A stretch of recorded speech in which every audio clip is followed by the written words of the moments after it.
Informasi berikutnya, Saudara. Polisi menelusuri agen penyalur pekerja rumah tangga yang tewas dan terluka usai nekat kabur melompat dari lantai 4 rumah majikannya.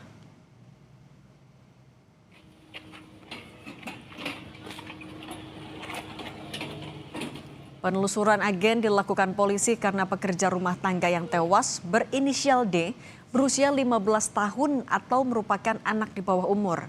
Selain menelusuri agen penyalur PRT, polisi telah memeriksa 4 saksi dan pemilik rumah sekaligus majikan 2 pekerja rumah tangga yang kabur dengan melompat dari lantai 4.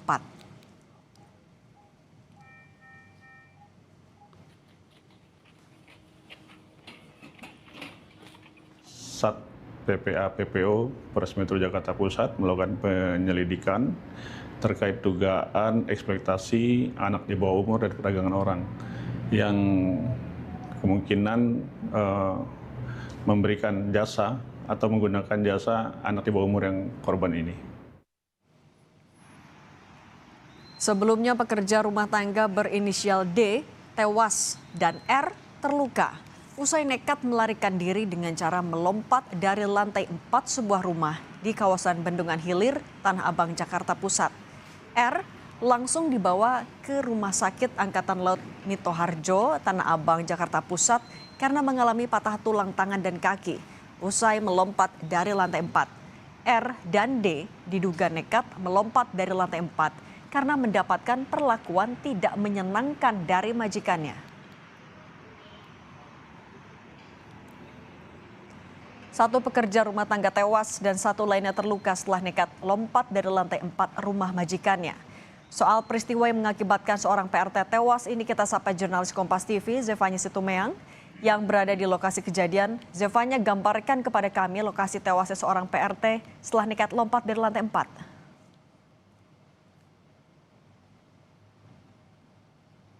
Ya Cindy, ini saya sudah melihat langsung bagaimana lokasi tempat kejadian perkara dari kawasan Bendungan Hilir, Jakarta Pusat. Dan langsung saja akan kami perlihatkan, ini saya sudah berada di sisi samping gedung rumah kosan. Yang langsung menyorot perhatian saya ini adalah ada 2 buah lingkaran di sisi jalan, di mana ini adalah lingkaran pertama yang diberi tanda nomor 1, lalu tidak jauh jaraknya dari titik lingkaran pertama ini ada lingkaran yang kedua, yang diberi juga angka nomor 2. Ini diperkirakan menjadi titik di mana kedua pekerja rumah tangga ini terjatuh. Usai keduanya ini berusaha untuk melarikan diri atau kabur begitu karena mendapatkan perlakuan tidak menyenangkan dari majikan mereka seperti berita yang sudah disampaikan tadi. Memang kalau kami lihat dari sisi bangunan rumah kosan ini, Cindy dan juga saudara, ini sepertinya memang tidak ada pilihan lain dari keduanya untuk memilih selain melompat begitu, karena akan kami perlihatkan ini memang tinggi sekali lokasi lantai 4 rumah kosan tempat keduanya bekerja ini tinggi sekali, mungkin kurang lebih sekitar 20 meter kurang lebih tingginya. Dan juga kalau Anda lihat ini memang sebenarnya ada beberapa tralis begitu ya yang sebenarnya bisa menjadi jalan, tapi kalau melihat ke semakin bawah lagi sisi gedung ini ada sejumlah kawat-kawat ini yang dipasang begitu yang gunanya untuk menghalangi atau menghindari adanya maling dan lain sebagainya. Ini yang diperkirakan menjadi penghalang sehingga mungkin keduanya ini memilih jalan pintas untuk langsung melompat dari lantai 4 rumah kosan tempat mereka bekerja. Yang juga menjadi perhatian kami, Cindy, ini adalah lokasi dari rumah kosan ini memang letaknya sangat berada di ujung jalan begitu, sangat sepi sekali. Sejak sore tadi kami memantau, ini memang sangat jauh titik rumah kosannya dari beberapa rumah tetangga atau warga lainnya begitu, lokasinya sangat jauh. Dan kalau melihat dari sisi jalan tempat keduanya melompat dan terjatuh, ini hanya ada sekitar 3 rumah di jalan Walahar Buntu ini, tempat keduanya melompat begitu, ini hanya ada sekitar 3 rumah begitu ya. Jadi titiknya memang sangat jauh dari beberapa tetangga lainnya dan sangat di ujung jalan sekali, Cindy.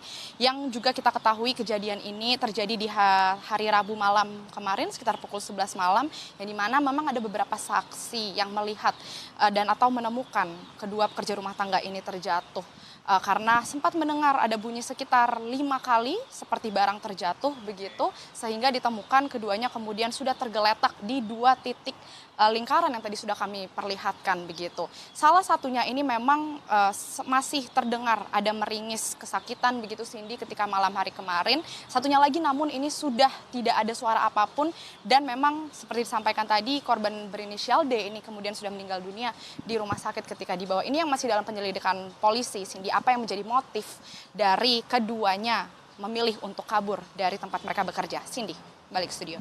Terima kasih jurnalis Kompas TV Zevanya Situmyang dan Yanuar Ruslim dari Ben Hill, Jakarta Pusat. Terkait kasus ini kami juga akan membahas bersama praktisi kepolisian Sri Suwari. Bu Sri, selamat petang.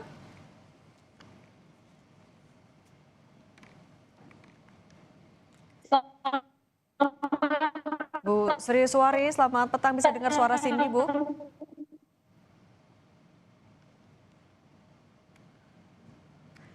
Kami hubungi lagi praktisi kepolisian. Suaranya Mbak Cindy bagaimana?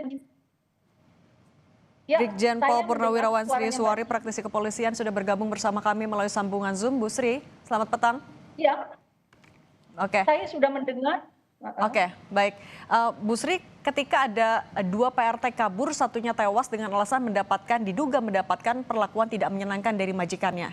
Kalau kasusnya seperti ini, biasanya apakah akan bisa ditemukan ada atau tidak unsur pidana? Begini, setiap peristiwa yang diduga pidana itu selalu berangkat dari TKP.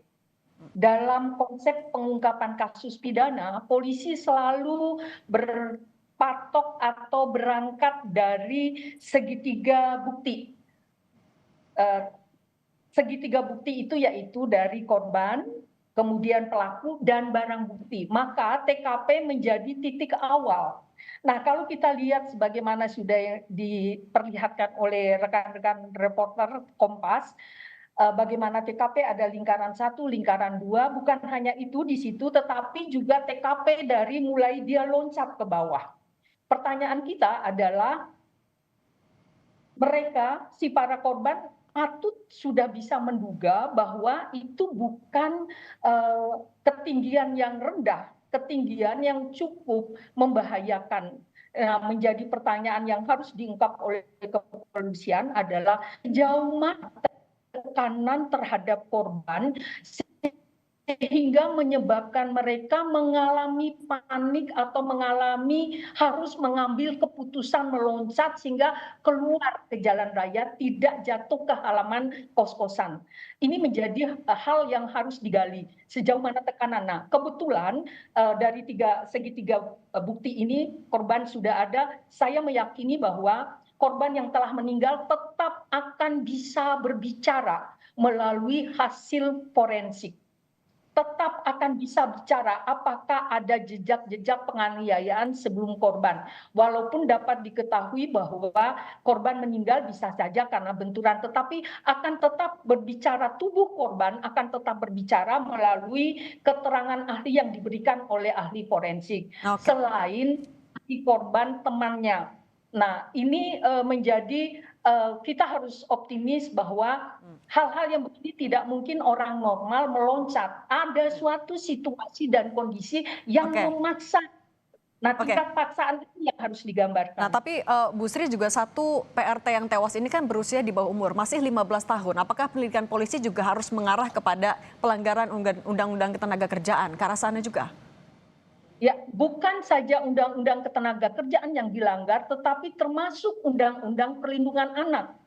Eksploitasi anak itu termasuk di dalam undang-undang perdagangan orang. Jadi ada beberapa undang-undang yang dilanggar dalam kasus ini. Perlindungan anak sudah pasti, ketenagaan kerjaan pasti. Nah, lalu undang-undang tindak pidana, pemberantasan tindak pidana perdagangan orang ini juga kena. Nah, oleh karena itu, polisi akan mencari pasal yang tepat untuk dikenakan kepada tersangka. Biasanya dalam kasus-kasus begini adalah kasus yang benar-benar, pasal yang benar-benar dapat menghukum tersangka lebih berat. Oke. Bu Sri menegaskan lagi, artinya pertanggungjawaban kepada penyalur hingga majikan juga? Singkat saja.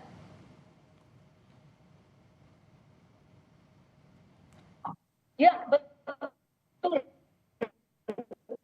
Oke. Bu Sri.